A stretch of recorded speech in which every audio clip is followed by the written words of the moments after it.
मोदी जी के आने के बाद से ऐसी परिस्थितियां हुई कि अब भारतवर्ष में राजनीतिक अस्थिरता नहीं है।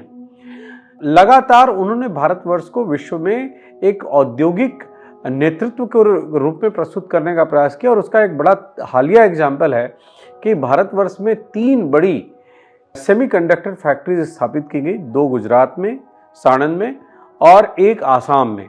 और बड़ी बात यह कि यहाँ प्रोडक्शन भी चालू हो गया। गरीबों को घर देने की जो योजना है, भारतवर्ष में पिछले 10 सालों में जितने नए मकान गरीबों के लिए बने हैं वो पिछले 70-75 सालों में नहीं बने थे। ये अपने आप में एक मिसाल है।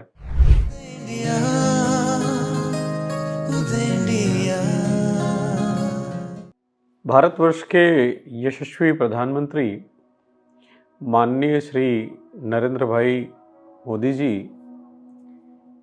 ने भारतवर्ष में नेतृत्व की एक नई मिसाल कायम की है और उसके पीछे सबसे बड़ा कारण है उनका अपना साधारण पृष्ठभूमि। चूंकि वो जमीन से उठे व्यक्ति हैं तो जमीनी हकीकत को ज़्यादा अच्छे से जानते हैं, लोगों की वेदनाओं और पीड़ा को वो ज़्यादा अच्छे से समझते हैं और इसीलिए वो सभी भारतवर्ष के सभी सामान्य तबके को समझते हैं और लगातार इसीलिए एक के बाद एक उनके कल्याण के लिए नई नई योजनाएं लाते जाते हैं। फॉर एग्जाम्पल, जनधन योजना यानी गरीब लोगों के, गरीब गुरबे के खाते में सीधे डायरेक्ट बेनिफिट ट्रांसफर, जिसे हम डीबीटी कहते हैं। पहले कई बार व्यवस्थाओं के दोष की वजह से गरीब गुरबे को लाभ प्रत्यक्ष रूप से नहीं मिल पाता था। सन 2013 में डीबीटी एक्ट लाने का प्रयास किया गया, मगर डीबीटी का सही लाभ जो गरीब गुरबा है उसको मिल नहीं पा रहा था। माननीय प्रधानमंत्री नरेंद्र मोदी जी की यह विशेषता है कि वो गरीब को अपने लक्ष्य में रखते हैं, अपने ध्यान में रखते हैं और उसके कल्याण के लिए ही सारी योजनाओं को वो क्रियान्वित करते हैं। गाँव में, शहरों में, कस्बों में शौचालय बनाने की उन्होंने एक मुहिम छेड़ी और इसलिए छेड़ी कि हमारी माताओं बहनों को एक बड़ी शर्मिंदगी का सामना करना पड़ता था। ये एक ऐसा सामान्य व्यक्ति ही सोच सकता है जिसने इन समस्याओं को नज़दीक से देखा हो। इसके अलावा गरीबों को घर देने की जो योजना है, भारतवर्ष में पिछले 10 सालों में जितने नए मकान गरीबों के लिए बने हैं वो पिछले 70-75 सालों में नहीं बने थे। ये अपने आप में एक मिसाल है। तो वो लोगों से कनेक्ट करना जानते हैं, वो ये जानते हैं कि किस व्यक्ति की क्या आवश्यकता है और स्पेशली जो दबा हुआ वर्ग है, कुचला हुआ वर्ग है, जो गरीब वर्ग है, तो उसके लिए ज़्यादा विशेष रूप से काम करते हैं। साथ ही साथ भारतवर्ष आर्थिक रूप से कैसे सशक्त हो इस पर भी वो ध्यान देते हैं। जैसे 2015 में उन्होंने एक योजना प्रारंभ की, मेक इन इंडिया। अब मेक इन इंडिया का उद्देश्य क्या था कि किसी भी देश में, भारतवर्ष में नहीं, इवन अमेरिका में भी बहुत सारी विदेशी कंपनियां काम करती हैं, हाँ, चाइना में भी बहुत सारी विदेशी कंपनियां काम करती हैं। तो आज वैश्विक व्यवस्था ऐसी होगी कि किसी भी देश में वहाँ की लोकल कंपनियां नहीं काम करेंगी बल्कि विदेशी कंपनियां भी साथ में काम करेंगी। माननीय नरेंद्र मोदी जी ने ये प्रयास किया कि विदेश की कंपनियां यहाँ काम तो करें मगर विदेशों से वस्तुओं को आयात ना करें बल्कि भारतवर्ष में ही अपने प्रोडक्ट का उत्पादन करें। परिणाम ये है कि आईफोन यानी एप्पल का प्रोडक्शन भारतवर्ष में हो रहा है, सैमसंग का प्रोडक्शन भारत में हो रहा है, इवन जितनी भी विदेशी गाड़ियां उनका प्रोडक्शन भारत में हो रहा है, अपाचे हेलीकॉप्टर का प्रोडक्शन भारत में हो रहा है। ये इनके दूरदर्शी निर्णयों का परिणाम है कि भारतवर्ष आज आर्थिक रूप से स्वनिर्भर हो गया है, किसी देश पर डिपेंडेंट नहीं है। चाहे अमेरिका जैसे शक्तिशाली राष्ट्र हमें 50% टैरिफ की धमकी दे, उसके बावजूद भी हम नहीं पीछे हटते और हम अपने राह पर अडिग चले जा रहे हैं। तो वो इसलिए क्योंकि एक सक्षम नेतृत्व केंद्र में भारत सरकार को नेतृत्व दे रहा है।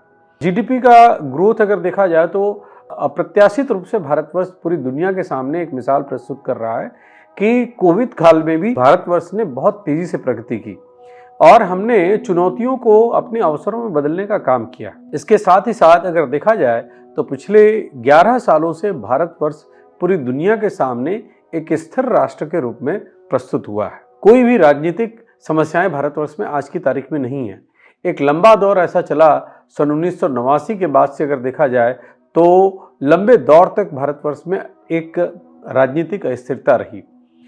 मोदी जी के आने के बाद से ऐसी परिस्थितियां हुई कि अब भारतवर्ष में राजनीतिक अस्थिरता नहीं है। लगातार उन्होंने भारतवर्ष को विश्व में एक औद्योगिक नेतृत्व के रूप में प्रस्तुत करने का प्रयास किया। और उसका एक बड़ा हालिया एग्जाम्पल है कि भारतवर्ष में 3 बड़ी सेमीकंडक्टर फैक्ट्रीज स्थापित की गई, 2 गुजरात में, साणंद में, और 1 आसाम में।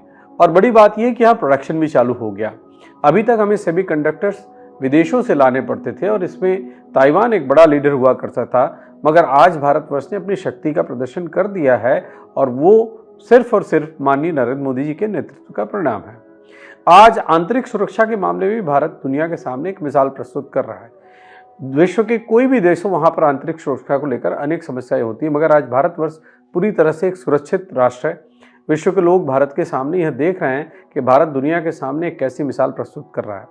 हमारी बाहरी सीमाएं भी पूरी तरह सुरक्षित हैं, चाहे पुलवामा अटैक हो, चाहे वो पहलगाम अटैक हो, चाहे वो बर्मा में आतंकवादियों के अगेंस्ट में काम करने का काम हो, या ऑपरेशन सिंदूर हो। माननीय नरेंद्र मोदी जी ने लगातार भारतवर्ष को एक नया नेतृत्व प्रदान करने का प्रयास किया है। अब बात आती है कि इसी महीने माननीय मोदी जी 75 साल के होने जा रहे हैं। इनकी कार्यशैली को अगर देखा जाए तो लगभग 30 सालों से तो मैं देख रहा हूँ।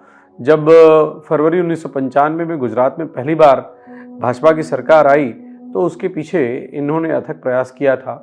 और परिस्थितियों वश 2001 में जब भूकंप आने के बाद गुजरात बहुत ही बड़े त्रासदी से गुजर रहा था, तो अक्टूबर 2021 में इन्होंने वहाँ के नेतृत्व का एक चीफ मिनिस्टर के रूप में अपना कार्यभार संभाला। चीफ मिनिस्टर बनने के बाद मोदी जी का एक बड़ा बढ़िया सा स्टेटमेंट था। वो कहते थे, मैं सीएम हूँ। सीएम का मतलब चीफ मिनिस्टर नहीं, सीएम का मतलब होता है कॉमन मैन, मैं एक सामान्य आदमी हूँ। और उन्होंने गुजरात को जिस तरक्की के रास्ते पर ले गए वो आज सारी दुनिया देख रही है। गुजरात आज एक इलेक्ट्रिसिटी सरप्लस स्टेट है। साथ ही साथ गुजरात पूरे देश के सामने एक आर्थिक मॉडल प्रस्तुत करता है। वहाँ एक आत्मनिर्भर और सक्षम भारत की एक छोटी सी मिसाल दिखाई देती है। और औद्योगिक क्रांति बहुत तेज़ी से आगे बढ़ी।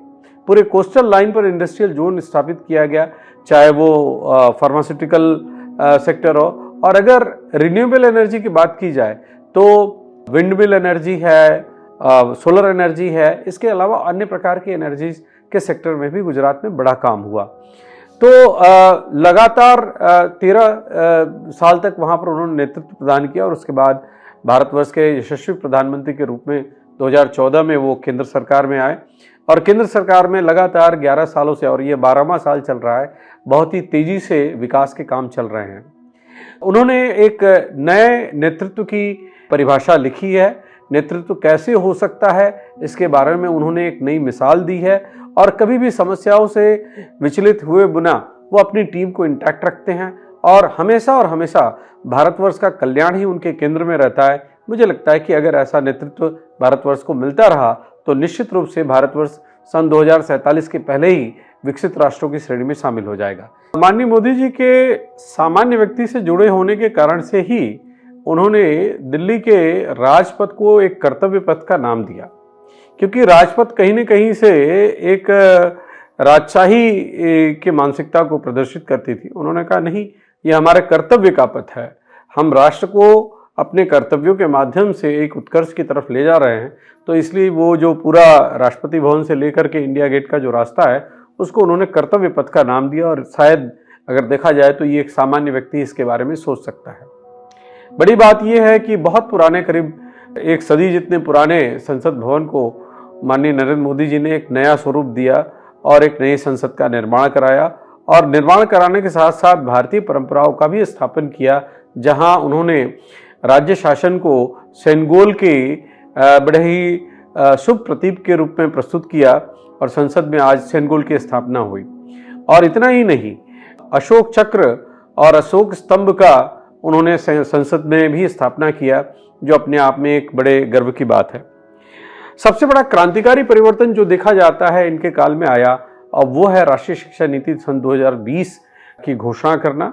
आज भारतवर्ष बड़ी तेजी से राष्ट्रीय शिक्षा नीति 2020 के मार्गदर्शन में, उसके डायरेक्शन में बड़ी तेजी से प्रगति कर रहा है। आज पूरा विश्व इस बात की चर्चा कर रहा है कि निश्चित रूप से NEP 2020 एक क्रांतिकारी दस्तावेज है जो भारत को निश्चित रूप से ट्रांसफॉर्म कर देगा।